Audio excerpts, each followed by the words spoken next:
இப்போ பார்த்தீங்கன்னா சூப்பரான சோலை பூரி. இந்த பூரி எப்படி செஞ்சுன்னு பார்க்கணும்ல? ஸோ வாங்க வீடியோக்குள்ள போகலாம். அதுக்கு முன்னாடி என்னோட சேனல் நீங்கள் சப்ஸ்கிரைப் பண்ணி வச்சுக்கோங்க. இந்த மாதிரி மோர் வீடியோஸ் பார்க்கலாம். ஸோ வாங்க வீடியோக்குள்ள போகலாம். ஹாய் ஃப்ரெண்ட்ஸ், வணக்கம், நமஸ்தே. நீங்களா இருக்கீங்க? நல்லா இருக்கீங்க? சந்தோஷமா இருக்கீங்க நினைக்கிறேன். நம்ம நல்லது நினைப்போம், நல்லது நடக்குங்க. என்ன பண்ணலாம்னு பார்க்குறேன், எடுத்து வச்சிருக்கேன், பார்த்துட்டு இருக்கீங்களா? இன்னைக்கு சூப்பரான ஒரு சோலை பட்டோரி பண்ணலாம்னு சொல்லிட்டு மாவு பசியதுக்காக எடுத்து வச்சிருக்கேன். அட்லீஸ்ட் மேக்ஸிமம் 2 hours அது ஊறணும். அப்போ தான் நம்ம பண்ணுற சோலை பட்டோரி வந்து ரொம்ப சூப்பராக வரும். அதனால நான் ஏற்கனவே ஒரு கப் எடுத்துட்டேன். ஸோ 2வது கப் மாவு, நான் 2 கப் மாவு எடுத்துருக்கேன். ஓகேவா? உங்களுக்கு எவ்வளோ வேணுமோ, 1/2 கிலோ, உங்கள் வீட்டில் பெரிய மெம்பர்ஸாக இருக்காங்க, நிறைய பேர் இருக்காங்க, நீங்கள் 1/2 கிலோ எடுத்துக்கோங்க. நான் 2 கப் எடுத்துருக்கேன். சரியா? இது ஆக்சுவலாக நான் வெயிட் போல வெறும் கப்பில் தான் எடுத்துருக்கேன். அப்படிங்கிறதுனால பார்த்தீங்கன்னா இது கூட வந்து ரவை, இதை நீங்கள் சளிச்சும் நீங்கள் போட்டுக்கலாம். நான் இதை எடுத்துகிட்டு அப்புறம் சளிச்சுக்குவேன். அதனால இப்போ பார்த்தீங்கன்னா ரவை நான் வந்து 2 ஸ்பூன் எடுத்துருக்கேன். ரவை நம்ம சாப்பிட்ற டீஸ்பூன் சொல்லுவோம் இல்லையா, அந்த மாதிரி இது வந்து 50 ml. ஓகேவா? அந்த இதில் வந்து நான் 2 கப் எடுத்துருக்கேன். இப்போ வந்து பேக்கிங் சோடாவும் பேக்கிங் பவுடரும் எடுத்திருக்கேன். பேக்கிங் சோடா பார்த்தீங்கன்னா நான் வந்து 1/2 ஸ்பூன் அளவுக்கு எடுத்திருக்கேன். 1/2 ஸ்பூன் அளவுக்கு நான் வந்து பேக்கிங் பவுடர் வந்து நான் சேர்த்துக்கிறேன். அப்புறம் 1/4 ஸ்பூன், அதில் வந்து கொஞ்சமாக அளவுக்கு வந்து சோடா சேர்த்து, பேக்கிங் சோடா சேர்த்துருக்கேன். அப்புறம் பார்த்தீங்கன்னா தயிர். இதை முதல்ல நான் சளிச்சு எடுத்துட்டு உங்களுக்கு நான் ஃபஸ்ட்டு காட்டுறேன். சளிச்சுக்கிறேன்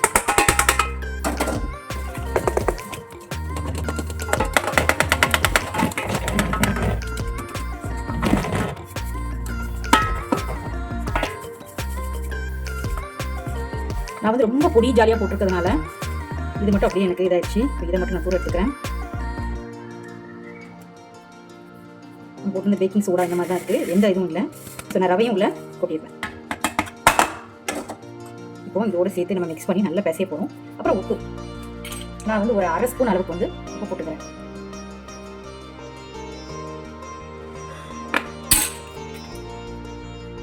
தயிர் பார்த்தீங்கன்னா நான் வீட்டில் இருக்க தயிர் தான் எடுத்திருக்கேன். அப்படிங்கிறனால ரொம்ப புளிப்பாக இருந்ததுன்னா நீங்கள் கம்மியாக சேர்த்துக்கோங்க. நான் ஒரு 3 ஸ்பூன் அளவுக்கு நான் வந்து சேர்த்துருக்கேன்.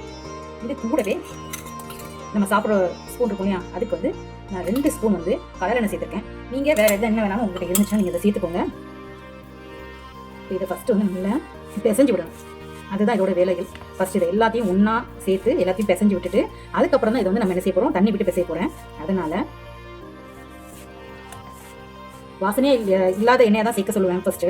பட் நமக்கு என்ன இருக்கோ அதை நம்ம சேர்க்க முடியாது. வாசனை இருக்கா இல்லையா எனக்கு தெரியாது இல்லையா. அதனால் நான் என்கிட்ட இருந்த கடலெண்ணெயில் நான் 2 ஸ்பூன் நான் சேர்த்துருக்கேன். இப்போ எல்லாத்தையும் நான் ஒன்றா கலந்துக்கேன் பாருங்கள். ஸோ நம்மளோட சோலை பட்டோரி செமையாக இருக்கும். ஆனால் என்ன இதில் ஒரு ப்ராசஸ்னால், ஒரு 2 hours ஆகுது மினிமம் வச்சிங்கன்னா தான் அது வந்து நல்லா உங்களுக்கு ஊறி வரும்போது ரொம்பவே நல்லாயிருக்கும். அதனால் இப்போ என்ன செய்ய போகிறோன்னா கொஞ்சம் கொஞ்சமாக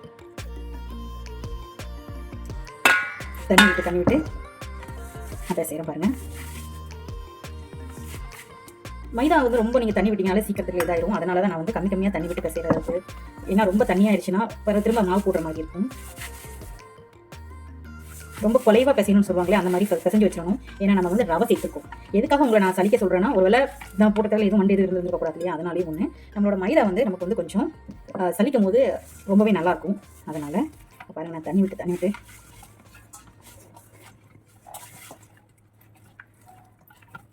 ரவைலாம் என் கையில் அப்படி படுது தெரியுது எனக்கு. ரவை வந்து போட்டுக்கிறது நான் 2 ஸ்பூன் தான் சேர்த்துருக்கேன்.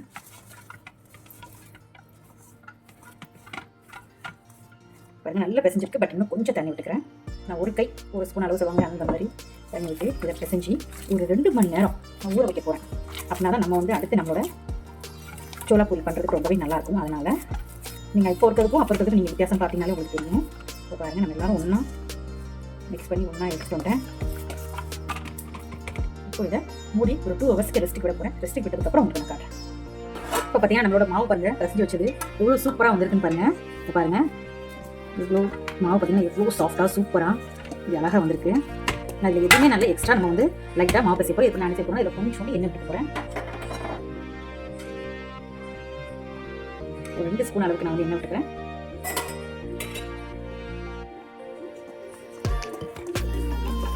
பாருங்கள் சூப்பராக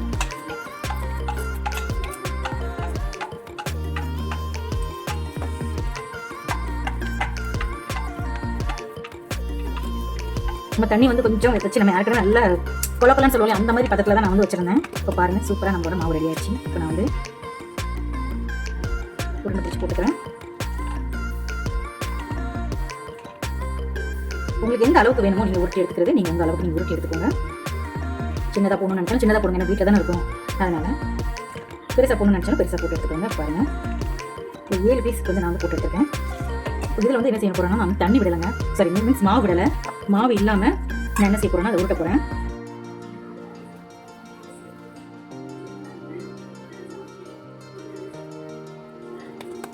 உங்களுக்கு அப்படியே ரொம்ப தேவை அப்படின்னா லேசாக வந்து எண்ணெய் விட்டுக்கோங்க.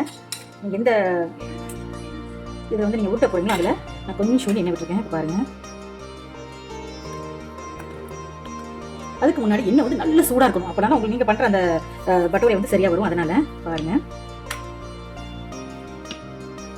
நீங்கள் திரும்ப திரும்ப பண்ணாலும் அது வந்து சுருங்கிக்கிட்டே வர மாதிரி இருக்கும். மைதா தானே, அதனால் இப்போ ஃபஸ்ட்டு உருட்டி எடுத்துக்கிட்டு இப்போ சைடில் அப்படியே அமுச்சு விட்டுருங்க. இப்படி அகலப்படுத்துனீங்கனாலே நின்றுக்கும். ரொம்ப பத்தலாகவும் இருக்க வேண்டாம், மீன்ஸ் ரொம்ப தின்னாகவும் அந்த மாதிரி இருக்க வேண்டாம். அப்படியே கையை வச்சு தட்டி எடுத்தீங்கன்னா லேசாக மேலே வேணால் ஊற்றிக்கோங்க. சூப்பரான உங்களுக்கு உங்களுடைய சோளை பட்டோரை சூப்பராக ரெடி ஆகிடுங்க. உங்கள் பூரி சோளா பூரி வந்து ரெடி ஆகிடுச்சு.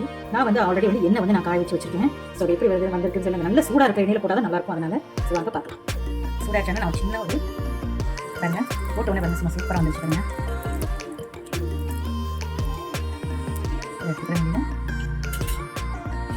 போட்டு இந்த பூரி வந்து நான் போட போகிறேன். நல்ல சூடாக இருக்க எண்ணெயில் போங்க, அதனால நல்லா உங்களுக்கு உப்பி வரும். அதனால் உண்மையில ரொம்ப சூப்பராக வந்துருக்கு பாருங்க. சத்தியமாக நல்ல பூரி உப்பி வந்திருக்கு. ரொம்ப சந்தோஷமாக இருக்குது. ஒரு பூரி பண்ணும் போது இந்த மாதிரி உப்பி வரும்போது சந்தோஷமாக இருக்குது. நான் அப்படி திருப்பி கொடுத்துருக்கேன். நான் பாருங்கள் சூப்பராக வந்துருக்கு.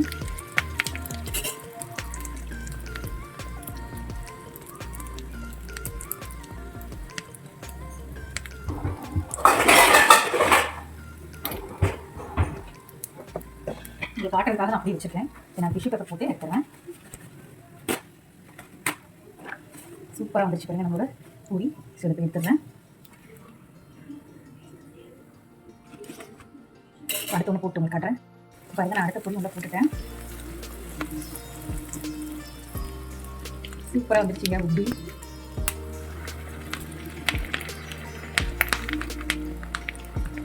எல்லா பக்கமும் நல்லா வேக விட்டுடுங்க. சூப்பராக நம்மளோட சொல்லி ரெண்டாவது ரெடி. இது பார்த்து சோப் பண்ண ஆரம்பிச்சிடலாம். சுட சுட ஆவி பறக்க அவங்களுக்கு தெரியுதா? சுட சுட நம்மளோட சோளை பட்டோரை அப்படியே பயங்கரமாக இருக்குங்க பாருங்க. சூப்பராக சாஃப்டாக இந்த பிச்சு பார்க்குறதுக்கு காட்டுற மாதிரி உங்களுக்கு எப்படி வந்திருக்குன்னு.